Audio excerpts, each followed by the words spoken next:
জুলাই গণ অভ্যুত্থানের স্মৃতি, আত্মত্যাগ এই সম্বন্ধীয় অডিও ভিজুয়াল প্রকাশনা উপলক্ষে বর্তমান চিফ প্রসিকিউটর ইন্টারন্যাশনাল ক্রাইম ট্রাইব্যুনালের আন্তর্জাতিক অপরাধ ট্রাইব্যুনালের চিফ প্রসিকিউটর আমিনুল ইসলাম বলেছেন যে শেখ হাসিনার রিসেন্টলি যে ঘোষণা দিয়েছে যে ডিসেম্বরে দেশে আসব, সেটার উপর বলেছে ডিসেম্বর জানুয়ারি কেন, আমরা তো আপনাকে কালকেই চাই।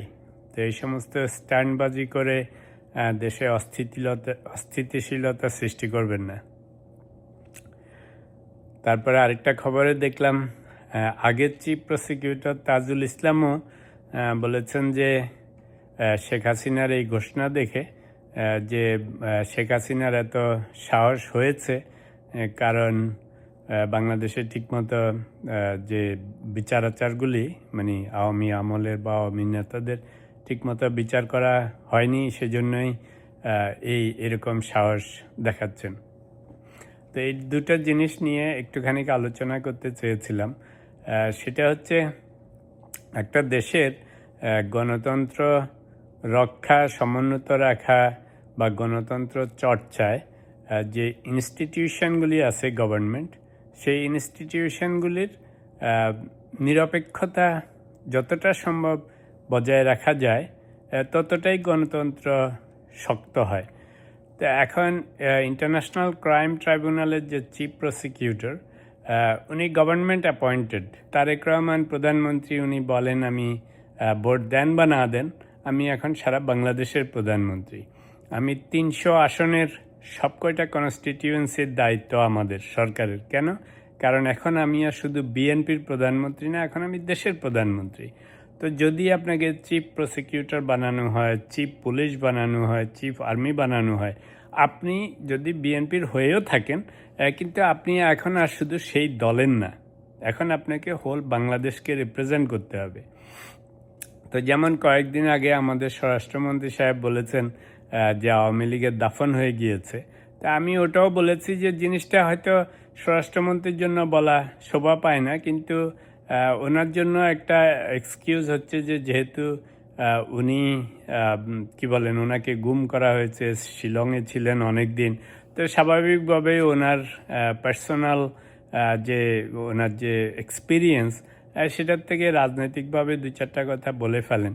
তবুও আমি বলবো, আপনি যখন স্বরাষ্ট্রমন্ত্রী, আপনি যখন প্রধানমন্ত্রী, আপনি যখন চিফ প্রসিকিউটর, আপনি যখন পুলিশের চিফ, আর্মির চিফ, ডিজিএফআই চিফ, যে কোনো জিনিসে আপনি যখন ওই পজিশনে চলে যান, সেটা আপনি যদি পার্টির থেকেও নমিনি হন, পার্টির লাইন থেকেও আপনাকে হায়ার করা হয়, তখন আপনাকে পার্টি লাইনের উপরে যেতে হবে। না গেলে এখন হয়তো ভালো লাগবে যে হ্যাঁ, যাদেরকে আমরা দেখতে পারি না, যারা অন্যায় অত্যাচার করেছে, মানবাধিকারের বিরুদ্ধে করেছে, অধিকার হরণ করেছে, এদের বিরুদ্ধে যে কোনো কিছু করা যাবে। কিন্তু আবার এটা ঘুরে ফিরে তো আবার আমাদের উপর আসবে, কারণ এই ইনস্টিটিউশনগুলিতে যে সমস্ত লোককে সরকারিভাবে হায়ার করা হয়, দায়িত্ব দেয়া হয়, তারা যদি পার্টি লাইনে কথা বলে কিংবা রেকলেস কথা বলে, তার মানে হচ্ছে যে ভবিষ্যতেও এই কাহিনী হবে। তো আওয়ামী আমলেও আমরা এসব দেখেছি, এখন আবার কিছু কিছু শুরু হয়েছে। তো এটা আমরা চাই না যে ইনস্টিটিউশনে যারা দায়িত্বে আছেন, যাদের রেসপন্সিবিলিটি আছে, তারা যেন রেকলেস দায়িত্বহীন কথা না বলেন। কারণ এগুলি যদি নষ্ট হয়ে যায়, তাইলেই আবার ইনস্টিটিউশনগুলির যে স্ট্রেংথ থাকে, নিরপেক্ষতা থাকে, তারা যে তাদের যে দায়িত্ব পালন করার কথা নিরপেক্ষভাবে সারা দেশের জন্য, দোষী নির্দোষী সবার জন্য সমানভাবে নিরপেক্ষভাবে দায়িত্ব পালন করতে হবে, সেটা নিশ্চিত করতে হবে। সেটা নিশ্চিত না করলেই যে সমস্ত স্বাধীনতার কথা আমরা বলি, বিচার বিভাগের স্বাধীনতা, ব্যক্তি স্বাধীনতা, ফ্রিডম অফ স্পিচ, মিডিয়া, তারপরে অন্যান্য প্রশাসনের স্বাধীনতা, কিছু তো হবে না। কারণ আপনি যদি যখন যেই পার্টি থাকে সেই পার্টি লাইনে চলে আসেন, অথবা অন্য পার্টি চলে গেছে তাদের বিরুদ্ধে আপনার পার্সোনাল হেট্রেড বা পার্সোনাল ওপিনিয়ন আপনি দেয়া শুরু করেন, তাতে আপনি বিচার করতে পারবেন না নিরপেক্ষভাবে। আপনি যখন বিচারকের আসনে বসবেন, আপনি পছন্দ করেন বা না করেন, আপনার পছন্দ হোক বা না হোক, আপনি নিরপেক্ষভাবে বিচার করতে হবে। তা আমার আহ্বান হবে, তারেক রহমান সাহেব সোফার হি ইজ দি ওয়ান যে উনি এখনও ডাইরেক্টলি কাউকে কোনো অ্যাটাক করতেছেন না, কাউকে কি বেশি শাস্তি দেওয়া হবে, কম শাস্তি দেওয়া হবে বা মোটেই কিছু করা হবে না, এই সমস্ত বিষয়ে উনি এখনও কিছু বলতেছেন না।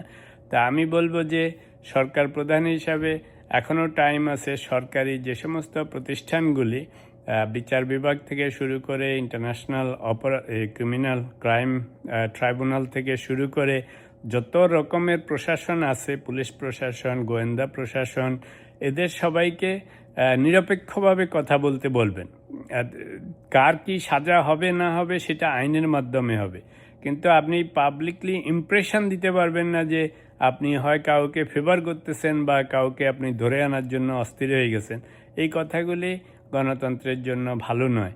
তো সেই জন্য এখন থেকে রাশ টেনে ধরতে হবে যেন আমাদের প্রতিষ্ঠানগুলি যেন কিছুটা নিরপেক্ষভাবে কাজ করতে পারে। প্রতিষ্ঠানের চিফরা যেন কথাবার্তা বলার সময় একটু মোর কেয়ারফুল থাকেন এবং ওনাদেরকে যেন আর একটু দায়িত্বশীল মনে হয়।